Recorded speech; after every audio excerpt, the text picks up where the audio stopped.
Ladies and gentlemen, YouTube, my username is BigBenoit589. Today, we are on our way to Showcase Cinema in Wakefield, Rhode Island, where we're going to go see Captain America Civil War. Now, I have my Marvel shirt on, and that's going to be it for the purpose of seeing Civil War. This is for a late birthday gift from my my stepmom and dad, and we're gonna go to a place called Shogun, which I'll try to bring the camera in with me to record some of the stuff that's going on, for a late birthday gift, like I said. So we'll be a review of the movie itself. There'll also be a video of what happens in the restaurant. So good lord, it is windy. So I'm not gonna hold you guys up here by me driving and vlogging. So me signing off for now. Here we go. You can edit whatever you want to do. Hey guys, BigBenoit589 back from the theater with the old man here. We got back from seeing the movie Captain America Civil War, and we saw the movie and went to go have dinner after. So went to Shogun, which is a restaurant down over there, which I'll put it in the end of the video, a couple of clips of what we did there. To give a brief explanation, this is going to be a spoiler video. So if you have any idea what you're getting into, good. But if you don't want a spoiler, you have about 5 seconds to get the hell out the video. 1, 2, 3, 4, 5. So, he just counted it out. So, I gotta say right off the bat, the movie itself was was probably one of the better ones I've seen from Captain America. I thought it was very good. I really did. I really enjoyed it. The storyline kind of dragged a little. They carried it out a little bit too long, but overall, I thought it was very good. I liked the cameos of all the characters. It picks off right after Age of Ultron. To give a good synopsis in the beginning of the story, where everyone's kind of like, in a way, it's to me almost like Batman vs Superman, because Batman vs Superman, after his fiasco with General Zod, everyone's kind of against him. Well, everyone's almost against him, including the government, like with Captain America and Iron Man, because of what happened in because of Ultron in Sokovia. Yeah. So it really picks off right there, where it's kind of confusion, where Iron Man kind of has his point of view, and which I think was right. Yep, and then you got Captain America and his point of view, where he thinks he's doing what's right for the... Which I think was a turd. Yeah. It was a cop-out because he was scared, basically. Yeah.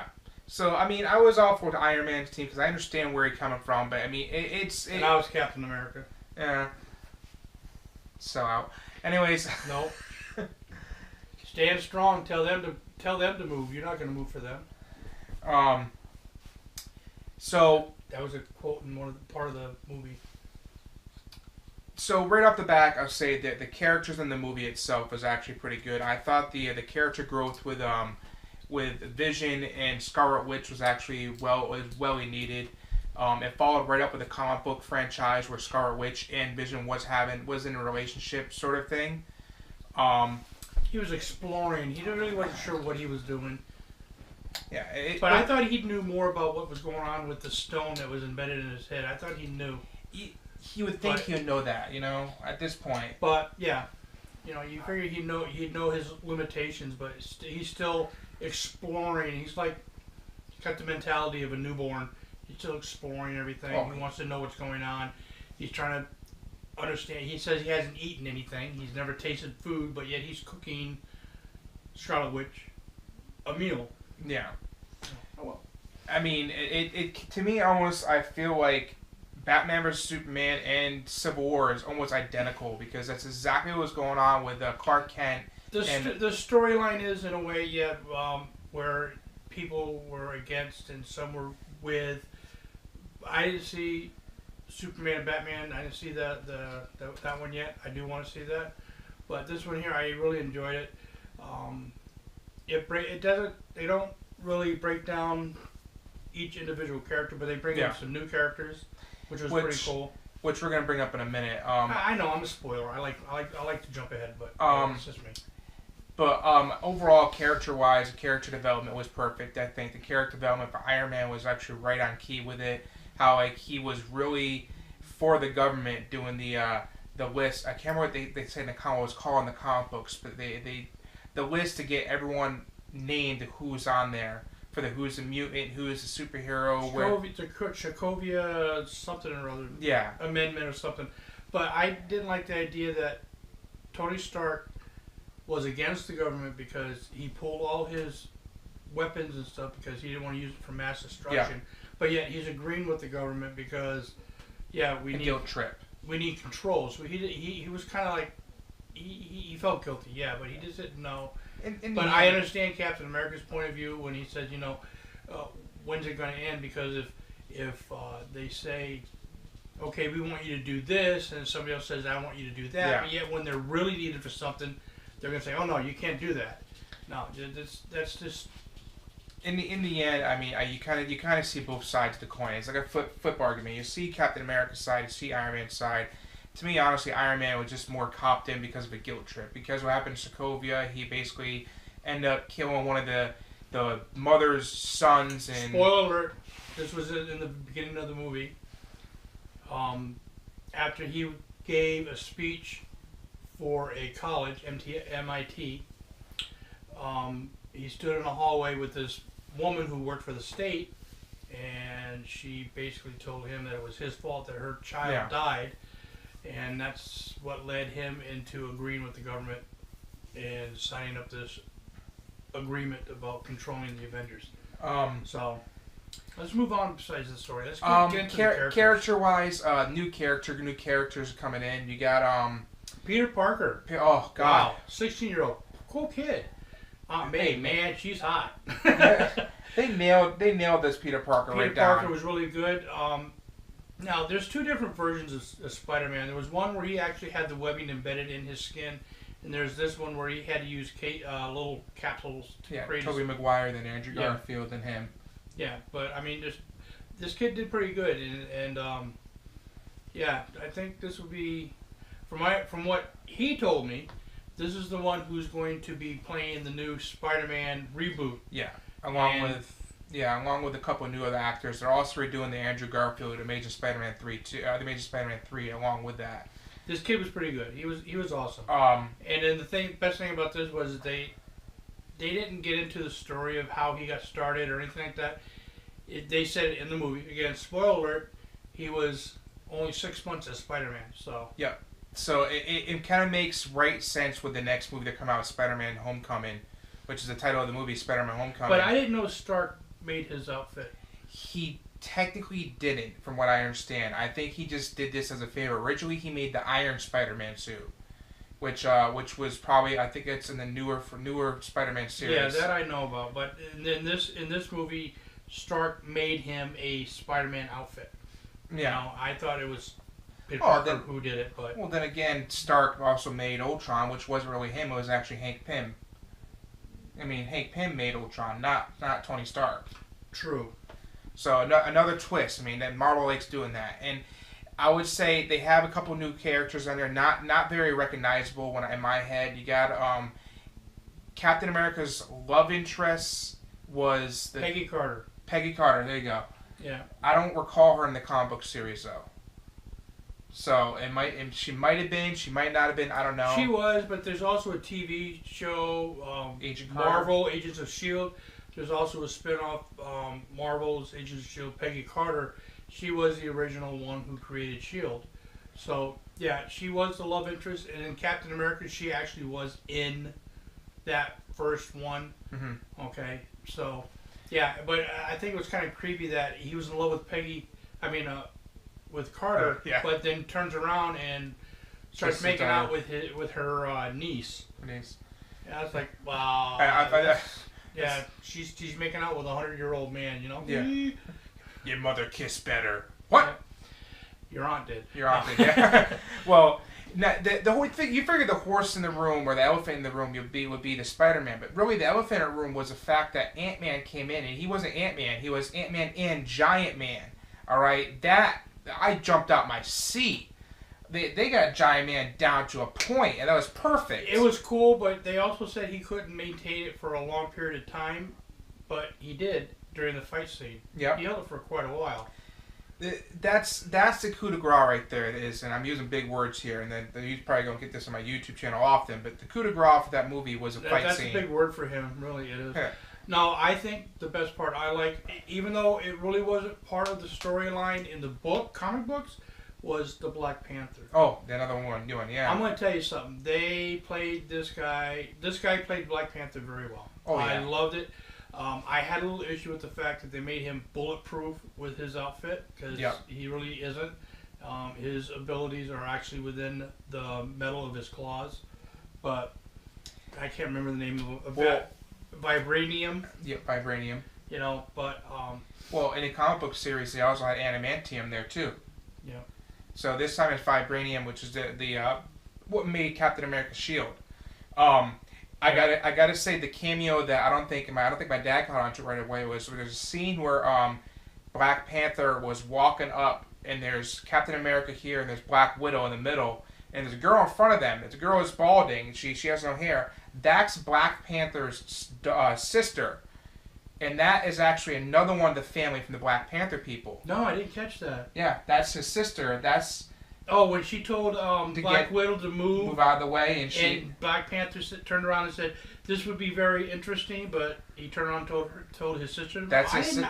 Yeah, that's his sister. I didn't catch that. And his sister will eventually turn into I can't remember who it was. Now I might be screwing up the name. I want to say it's Shiva, but Shiva might be a Mortal Kombat character. I'm pretty sure that is. But if you look it up, you know what it is. In this series of the Black Panther. Just comment on this video. You can correct him and tell him who it actually is. I can't remember offhand, but I gotta say the fight scene between Captain America and Tony Stark was actually very pleasant to see between them two. That was pretty cool because they broke it down in the fight scene. You showed that Captain America could take Tony Stark as Iron Man if Iron Man did not use his tech. Okay, but if Tony Stark utilized his tech, the computer analyzed Captain America's moves. That's how Tony Stark would have been able to have beat him. But I don't know. And the other issue I had was the only issue I really had was how they were making Captain America, even though he's a super soldier, I get that, how he was able to hold back a helicopter. Yeah, okay. Captain America is strong, no doubts. Yeah, bunch of bull. But there's no way I can see Captain America hanging onto a bar with one hand and then the other hand hanging onto the runner of a helicopter to keep it from taking off. He's strong, but he's not that strong. So that's my opinion. Flaws of the movie, I do agree with the fact that it did drag a little bit. It was draggish. It was like it kind of carried on to points where you don't have to really focus on.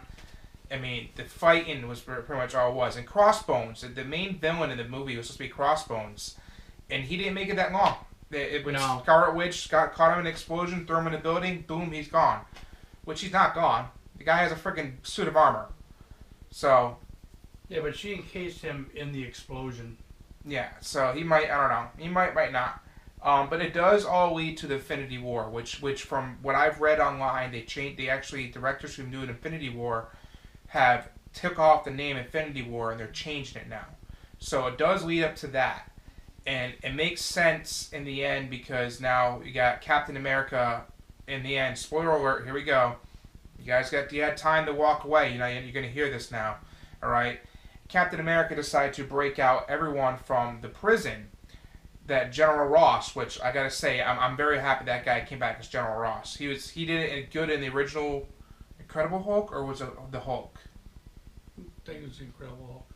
Hey, did you know that prison was actually one that Pym created? It was supposed to be in an alternate mini universe, and there was only one way in and one way out. I remember that. Yeah. It was supposed to be this big, huge prison that can be only accessed from the ocean. Mm-hmm. So, but Captain America does break everyone out in the end. They didn't show it, but it is kind of hinted upon, which would make sense for the Infinity War. And The only thing that I think they didn't follow up the comic books, if I remember correctly, in the Civil War franchise, Captain America, Iron Man, and Spider-Man all did a press conference towards the end of the series, and Peter Parker takes off his mask and announces he's Peter Parker. And that's the only thing I can remember, because I remember it was a backlash to Aunt May and Mary Jane, and it was a backlash either way. I remember that. But if I could give it a rating, honestly, after seeing Batman vs Superman and seeing this, I say Batman v Superman was great. This stepped it up because you didn't just have two people fighting; you had 6, 7 people. Yeah, you had all of it. You had superheroes fighting superheroes. You know it. I've been following the movies since it started, and I really enjoyed it. I want to say that every time they come out with another one, they've stepped up their game a little bit and made it a little bit better. Again, they don't follow the comic books completely. I don't really have an issue with that. That's creative licensing, you know. But I enjoyed it. I want to say, I don't know what's your ratings? How do you do your ratings? Well, I mean, usually don't do a lot of ratings on movies, but if I had to on that one, I would say probably a solid 4 out of 5. I think if they... I'd definitely give it a 5. I think if they had stuck out a little more Spider-Man scenes in there, I would actually put out a 5 out of 5. No, I think too much of the Spider Kid would have ruined it. I think the little bit that he had in there was good. Or better yet, put a Infinity Stone in there. I mean, they did. Yeah, Vision. But that was on the Age of Ultron. That's just a continuation from there. They have 2 more stones they have to cover. So they and I think they're covering that with Doctor Strange, which I can't wait. I saw the preview and that thing looks really awesome. I've always been curious about the origin of Doctor Strange. Mm-hmm. And I think they're covering that with I think the next Thor movie, Thor Ragnarok, which is if you don't know the history of Ragnarok is the demolition and desecration of Asgard, where Asgard gets destroyed, and it has to do with Loki. Now, doesn't Thor die in this? And doesn't Stark and someone else create a clone? That was Thor? That was part of Ragnarok. Yeah, part of Ragnarok. Because he supposedly dies, but I guess he doesn't die. I don't know. So we'll know when Ragnarok comes out. So I think my guess would be Ragnarok and Doctor Strange will be the last 2 of the franchise for the Infinity Stones, which will lead into an Infinity War, which Miss Marvel was in it. So that they said, I think that's a half-naked superhero. Yeah. Well. Yeah. Well, I say they met and exceeded each time in their movie. I think they've done an awesome job. I give them 5 out of 5. That's just me. But hey, I'm an old guy. I have no idea. Yeah. I mean, like I said, grew up with the old comics. I still say 4 out of 5 only for the fact that if they had just a little bit more of something, I think it was good. I loved it. I just wanted more Spider-Man. That's because I was geeking out. Fuck, if you saw my back with Spider-Man, you understand why I geeked out. But anyways, I never knew Hawkeye could miss.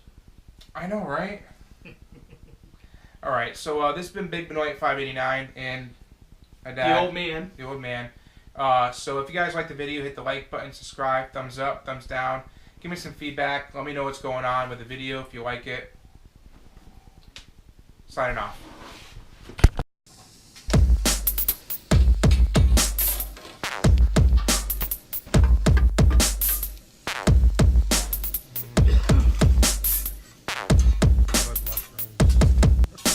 I have those in one sitting. Get them all those mushrooms in one sitting.